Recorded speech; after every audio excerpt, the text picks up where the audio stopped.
Okay then, you asked for this. Vantage review in 5, 4, 3, 2.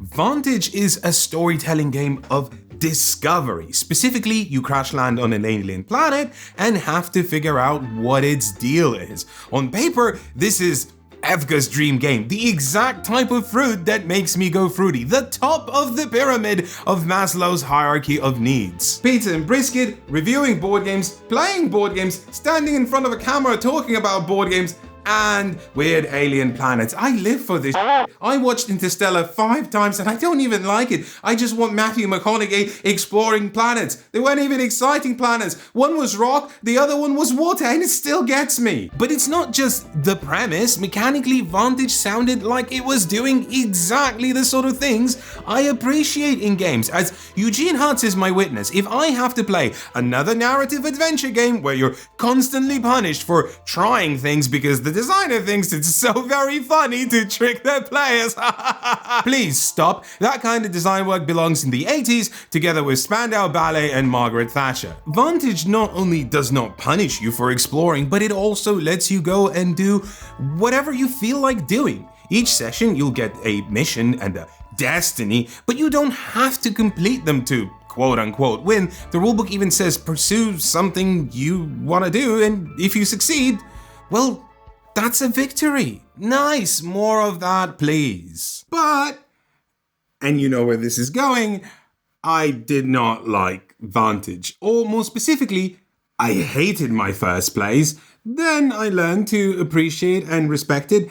And then I ended up still not liking it. It's a game that takes umpteenth wild swings, goes all out, streaks across the stadium of cheering board game fans, but I just do not care for what's on display. So I want you all Stonemaier champions to put your pitchforks down. I'm not gonna roast this. I'm just going to tell you why I want it to put its code back on. Okay, so imagine you're on a spaceship and it's crashing. What is the first thing you do? Create your character, obviously. On offer are 6 people, and you have to be one of them. Each is color-coded to correspond to one of the game's 6 skills: move, observe, engage, help, take, and blood. It's not called blood, but it's more fun this way. Thus, each player chooses one character, gains a corresponding skill token, some more random skill tokens, a mission, a Vantage card, and it's already the point where we arrive to the part of the video where I have to tell you there's gonna be spoilers. But not really though. I mean, if you want to know nothing, then you already know my stance. I didn't end up liking it, but lots of people do. Is it me that is wrong, or is it everyone else? Obviously everyone else, but you're also everyone else, so there, glad I could help. There is no way I can meaningfully discuss this game without breaking the spoiler seal, so if you want to know what and why I feel about it, I'm just gonna have to show you some things, but I will try and keep it to a minimum. Anyway, back to these cards. The mission card is sort of your objective. This could be a thing you're doing. It's not something you have to do, but might as well, right? Otherwise you're just wandering around aimlessly. In this example, we have to collect stuff that's worth dollary dues so we can leave this planet rich, I tell you! Now, if your brain is anything like mine, it's already asking, wait, didn't we just crash land? Wouldn't our mission be find food, shelter, examine the air for dangerous bacteria and or parasites? I've seen Alien, I know how this goes. No, the mistake you're making is thinking that this is anything like a traditional sci-fi story. Again, I'm going to try and avoid spoilers, but in the Vantage cinematic universe, anything, and I mean absolutely anything goes. No idea was discarded as too outlandish in the creation of this game. More on that later. The other card is the eponymous Vantage card. This is the world you see from where you landed. The trick is, if you're playing this game with other people, everyone crash lands in random locations, meaning that you're all looking at different things. Finally, you get a location card, the place where you actually are. There are, and I am not joking, hundreds and hundreds of them, and each location offers at least 6 different things you could do. You can probably pick up from the size of this card that Vantage is intensely visual. It is not an exaggeration to say that the core design element here is illustration. It acts not only as a descriptor, but also like an invitation. The very first time I dipped my mitts into Vantage, I was greeted by a strange rock, a glowing symbol, and an adorable rat type thing, all in one scene. Obviously, I immediately wanted to do all the things like pet the rock, kick the symbol, activate the strange rat, but slow down there, cowboy.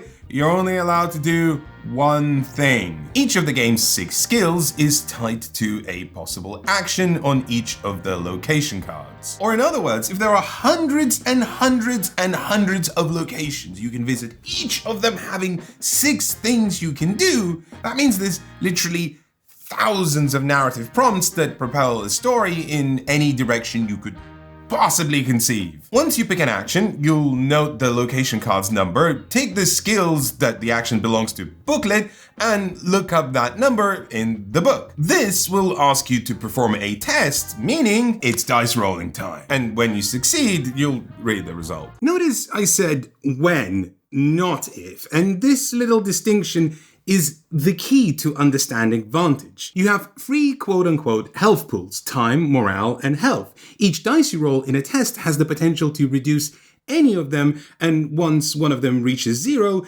that is technically game over, buddy. But you only fail any given test if it reaches 0, because, well, that's when the game ends.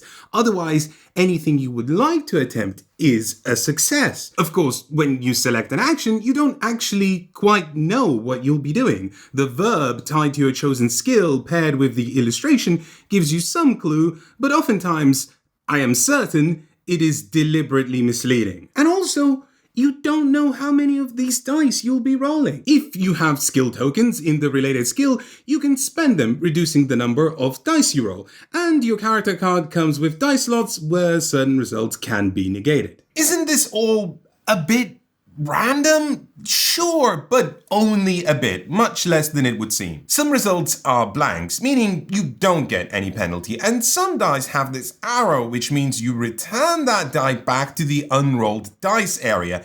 This matters because once you run out of dice, they all reset. Okay, what does that mean? Well, remember I told you that you could place certain undesirable results on your character card? That's actually not the only card that can store these. As you engage in various adventures and escapades, you will get rewards, items, gear, skills. In one of my adventures, I got a boat, just like a real life-size boat I carried around with me. Don't ask how, it's not important. Point being, there's a dice slot on that card that lets me place any die there as long as I'm doing a move action and as long as I'm on water. And by water, it literally means look at your location card. Do you think you're traveling on water? If yes, then you can place a dice on it. As you progress through your adventure, you'll collect a menagerie of various equipment, weapons, companions, each with intricate dice mitigation abilities. Thing is, once you placed a die, it stays there and your ability is no longer usable, which is where the reset comes in. Once there are no more dice available to roll because you've either resolved the results or stored them on cards, they all refresh, making your cards useful again. What all of that means is that taking any action is a risk, just not the kind of risk you expect. You will always achieve something, you just don't know quite what you'll be achieving or how much it will cost. But the further you progress, the more you can intuit how much you're prepared for any given risk. At the beginning of your session, a 7-die task could be game ending if you've equipped yourself accordingly, if you reset all the dice slots, if you armed yourself with boosts which give you rerolls. It's a walk in the park. This mechanism is more genius than might seem at first because it solves multiple narrative adventure problems with one weird trick. Problem. In a narrative adventure game, you want to present the player with multiple choices, because if they don't have choices, they're just reading a novel. But if you want the choices to seem meaningful, some of them have to have negative outcomes, which then creates problem 2. If some choices produce a state of success and others produce failure, then there is a binary quality to these choices. Options A, C, and D are good, and options B and E are the bad ones. Now, not only are you writing narrative strands players don't desire to engage with, but you're saying 2 out of 5 times players will feel tricked into picking the bad option. On the other hand, if all choices are equally good, then there is no mystery or suspense. The player is demotivated to make any choice because the choices produce an overwhelming sense of monotony that glazes the player's soul with a gloopy liquid distillation of ennui, rendering them catatonic. And that's an outcome that has potential scientific applications, but is generally not desirable in a board game. Vantage says, wait a minute, folks, science can solve this problem. We make all choices more or less rewarding, but we will also hide what the choices actually are. We'll still give little hints visually and verbally so they don't feel entirely arbitrary, but we'll retain the sense of mystery and suspense because there's still a surprise no matter what choice you make. By Jove, Jamie Stegmaier cracked it. A genuine fail-forward system in a narrative adventure game that just works. There's only one little problem. There's thousands of interesting narrative prompts to write. In summary, Vantage is a game where you know how, but you don't know what, which has a certain kind of irony, because I like what Vantage is doing, I just don't like the how. There are 2 promises the marketing of Vantage gives you. 1, you will explore an alien planet. 2, this is not a campaign game. They're pretty forward with that second promise as well, which is, again, a kind of irony because I think it is strictly not true. Each game of Vantage begins with the same crash. The same 6 people get a mysterious signal. The same spaceship falls apart. They land on the same planet. It's kind of like Groundhog Day. You start, you explore, you reach an end. Maybe you achieved your mission of befriending aliens. Maybe you fulfilled your destiny of sending out an emergency rescue signal. Maybe you got a quest of delivering a parcel. Exciting, and you decided that no, you'll just open it instead and keep the random item based on a die roll you found inside for yourself. Mine was a jetpack. Each time you start, it's probably a different location. Even if it's the same one, unlikely you can do a different thing on it because each time you're only allowed to do one thing on it. You can travel away in a different direction. You can find new things to do, engage with things in a different way, but no strand is long enough. It's a game of short straws. You pick a thing, and then you do it. Well, that was nice, let's do another. The world resets each time, so there are no consequences. The rules vaguely allude to the idea that you can inject your own sense of permanence by using imagination, but mechanically, nothing changes. The only thing that stays with you is what you learned. I think this is where the real appeal of Vantage lies. Each session is just a little dip, a survey. It's when you start adding them together and begin to see the strands of this world, you begin to harvest the fruits of its promises. But correct me if I'm wrong.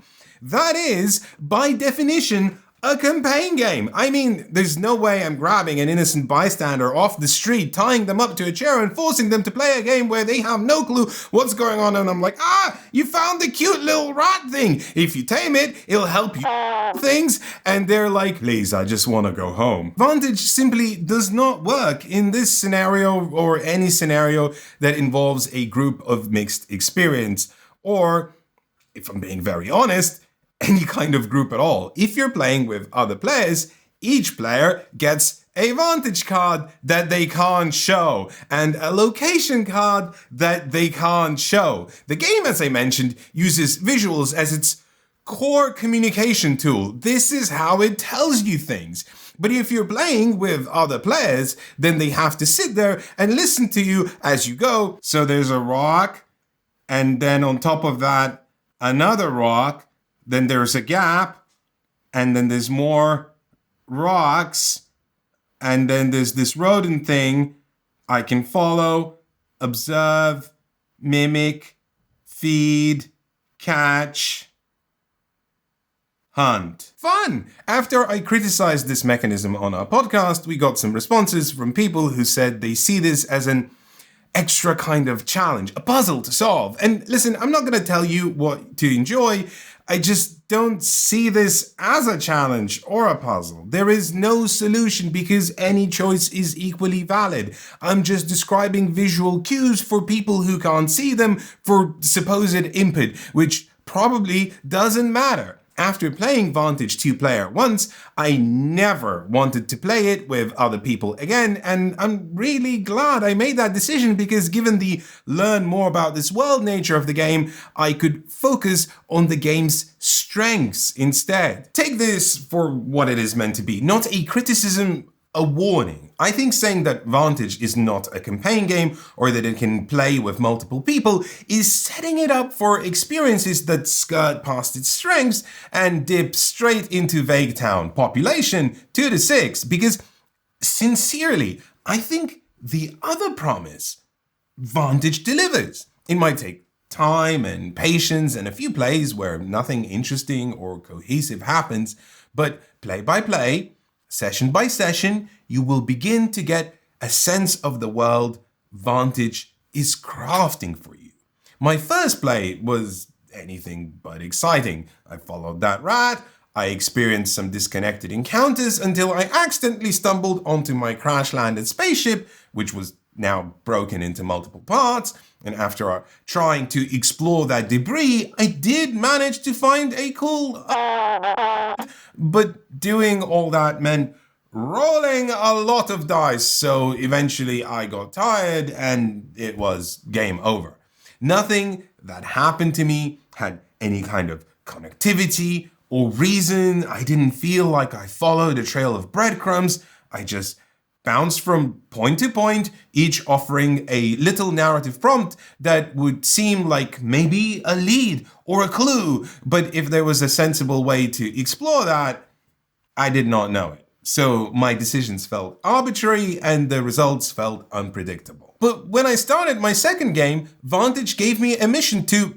And I went, wait a minute, that's the exact thing I found in my crashed spaceship. And because I can somewhat control the general vicinity of where I crash land, that entire session became about understanding the world's topography and how to navigate it to get to a specific location. That is also the session where I stole the jetpack. Big payoff. Each session, if you're lucky, will build on that, offering glimpses into different elements you can understand and learn to navigate. More and more of the world will unveil itself to you, and things will fall into context. So here comes my real criticism, and I have to properly set it up because I have to make sure that we're all very clear precisely what I am criticizing. It is not that Vantage is vague or can feel arbitrary or that it doesn't offer you opportunities to explore and learn and discover. All of that is there and it works a treat for those patient enough to engage with it on its own terms. But how do I put this?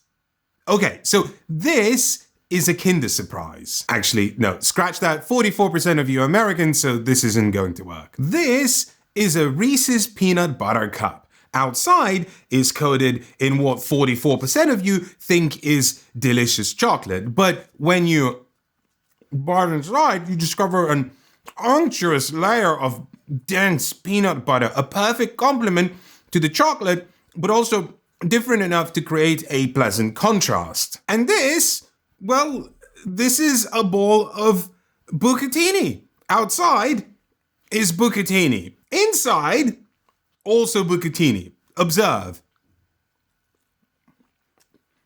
See? All of it, bucatini. Structurally, this ball is incredibly complex. Strands of spaghetti weave in and out in intricate layers, and I could probably spend endless hours untangling it to pick out each individual piece. But no matter what I do or how long I tinker with it, it's not going to become chocolate or peanut butter or even a drip of marinara.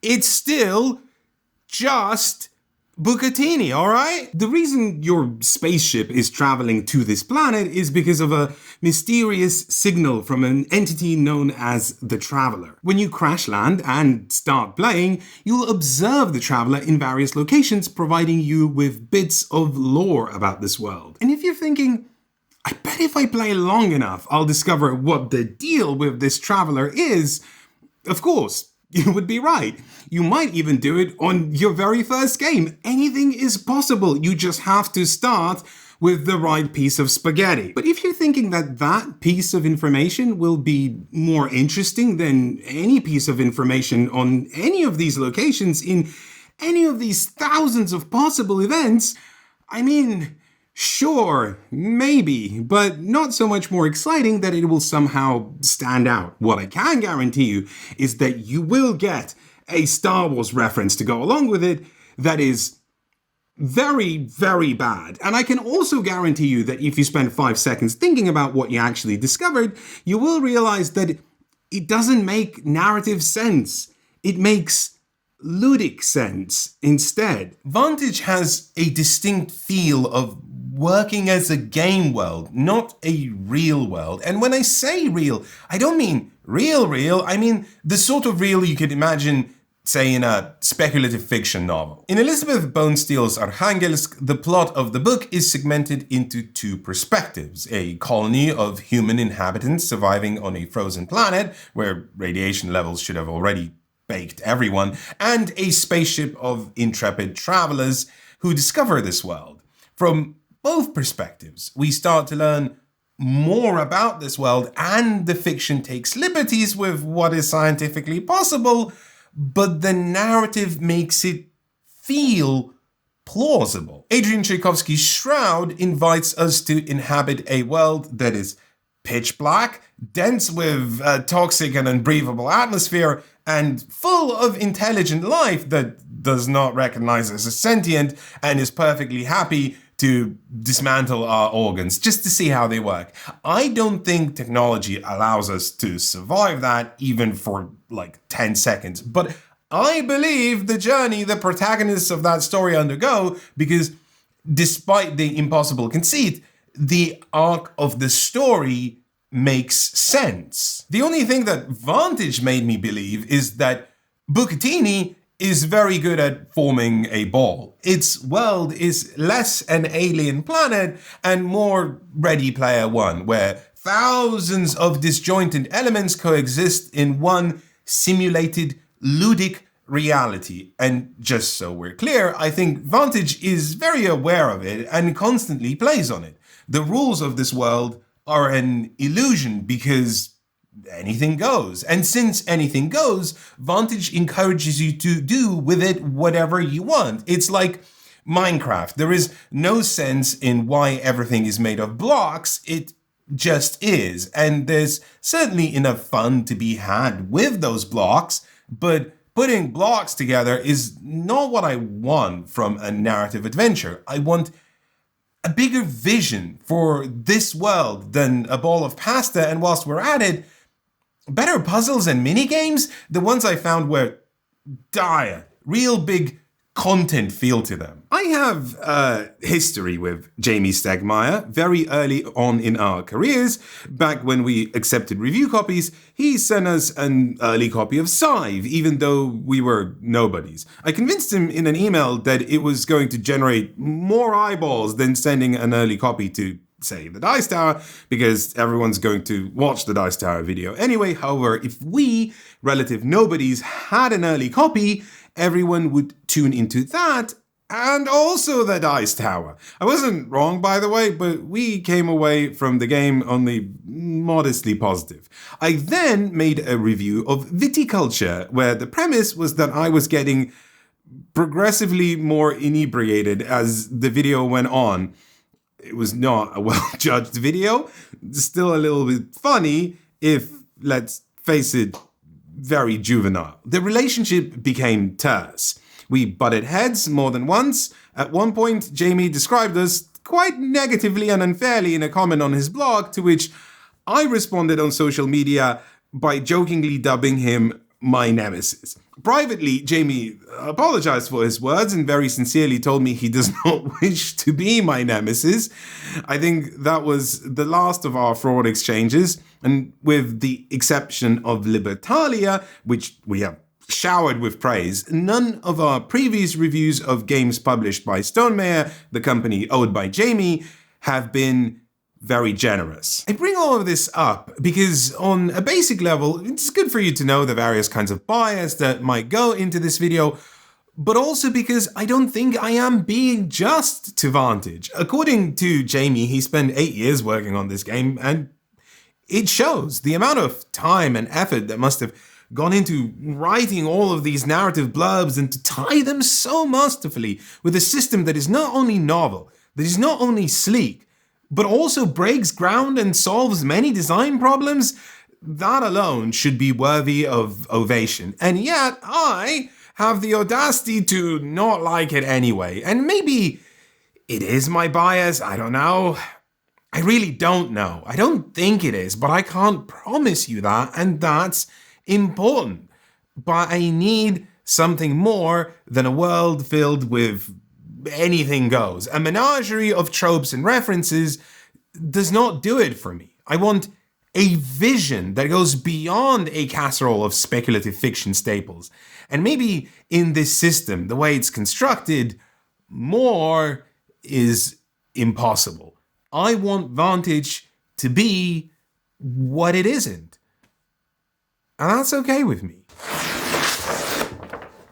Very quickly, because this is unscripted and I only have one take. This is the end of the video, but if you would like more videos like this, then you can do a couple of things for us. First of all, you can subscribe to us on YouTube. We are very close to 100,000 subscribers now. That's amazing. In the last video, I said this is the video that could take us over. It didn't. This video could be. You could be a part of that. Join up. You know, I don't know, whatever it is people say to get you to click that button, do that.